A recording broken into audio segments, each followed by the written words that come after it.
Hi friends, by now you'll know we're getting a new map in Apex Legends Season 15. So today I want to go through the patch notes they've released for the new map so you can understand what is the new map going to look like and what are the key points of interest. Of course there's a bit of lore behind this, and keep a lookout for my lore video coming later this week where I give you a bit of background about this new map and the lore behind Broken Moon and Boreas. The first cool thing you want to know about are the zip rails. So if you did the in-game teaser where you got to have a little bit of a tour of the new map using the zip rail, you'll know exactly what these zip rails are like. And it turns out these zip rails are placed across the map, and it describes them as a fast, predictable way to get from one location to another and effectively outrun the ring. These rails are set up along predetermined paths to quickly move from one POI to the next. Players can get through some particularly challenging rotations and even move within some points of interest of the larger landmarks.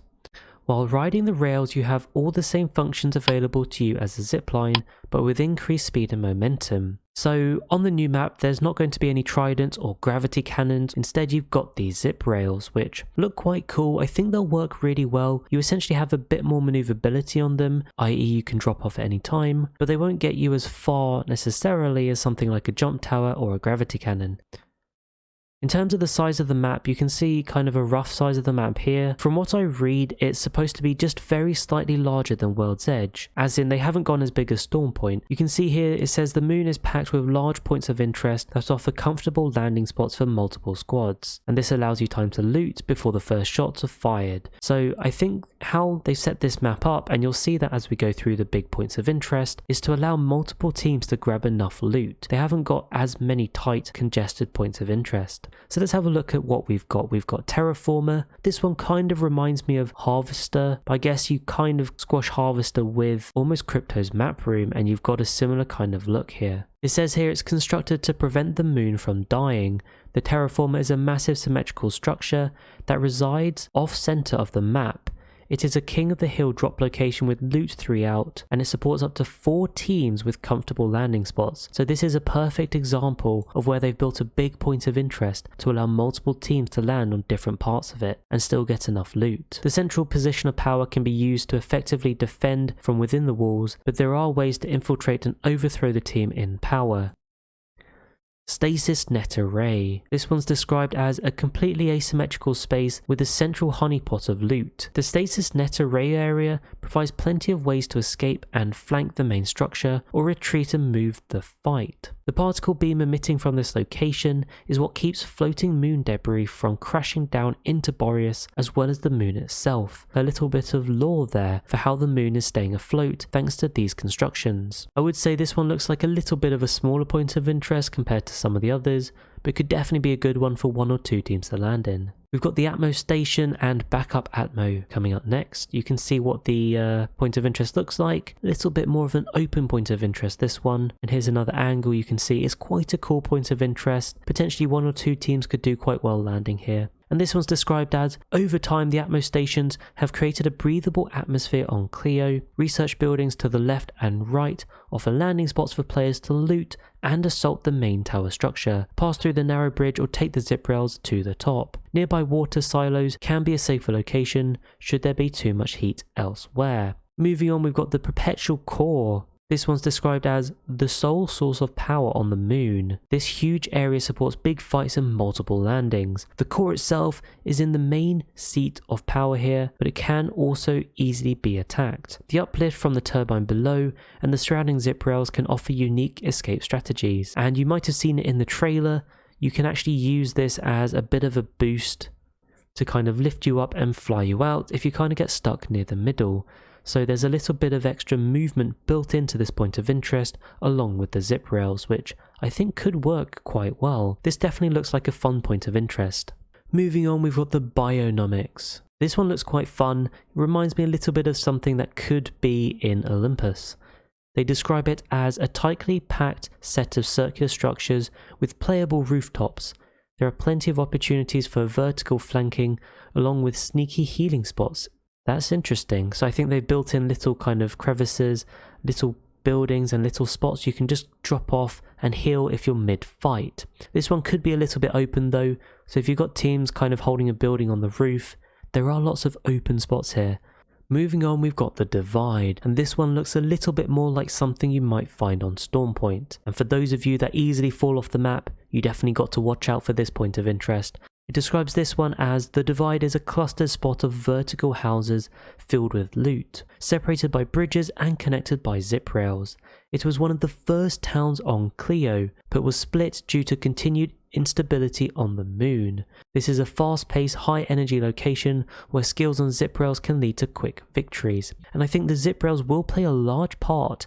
You're going to learn some new movement techniques. The velocity and movement on a zip rail is very different to a zip line from what I'm reading and seeing, so you can definitely develop some cool skills to utilize these zip rails in a much different way to how you use zip lines. Let's look at Alpha Base next. This is another big point of interest. You can see this one here. It looks quite interesting. It's kind of open if you land on the lower parts, but you've got some big buildings you can also land in. This one is described as the site of the first moon landing. Alpha Base's densely packed lunar buildings rest inside a giant moon crater. Exterior walls keep the fights contained, and the tight interior spaces require a big commitment. Moving on, we've got Eternal Gardens. Again, another one that reminds me of something that could be an Olympus. Lots of open spaces, but a few big structures which you could definitely utilize. It has a central tower that contains the only jump tower on the moon. And you can see the jump tower in the middle. There is just one jump tower on this entire map. And it looks like it's one of the taller jump towers, which could allow you to reposition quite effectively to other points of interest. I like the look of this one. It could be quite a fun one to land at. Definitely a good one to rotate through with this big jump tower.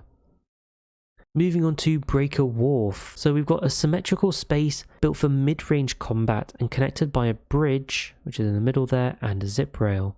The parallel structures at Breaker Wharf is packed with multiple layers of verticality and the means to reposition between them. Flanked by additional zip rails, it's also an easy way to rotate to another point of interest. And you can see there the zip rails kind of leave this point of interest and take you to another one. So this sounds like it could be a good place to rotate through. I'm seeing lots of blue body shields, so this could be a good mid-tier loot zone. Moving on, we've got Production Yard.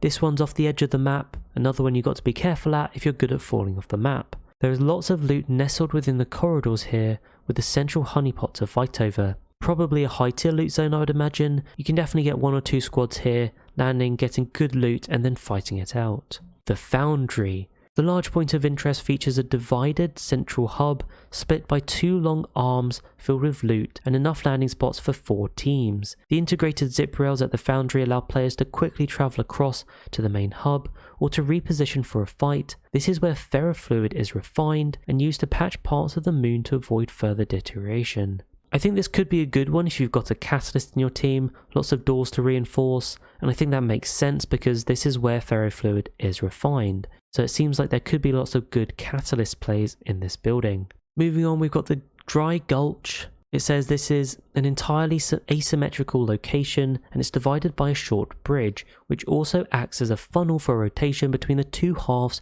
of the Dry Gulch. This one looks like it's quite a large spread out location, but you've essentially got 2 hubs of buildings. Moving on, we've got the Cultivation. Not much to say around this. It's kind of a low-lying place. You got these kind of circular buildings, which is exactly what it says. It's got some waterways in there as well, and you've got some caves and mountains kind of protecting you. So again, this could be quite a good one to rotate through, given you've got lots of cover. And moving on to the final big point of interest on this map, we've got the promenades. So this is more like a rotational kind of point of interest.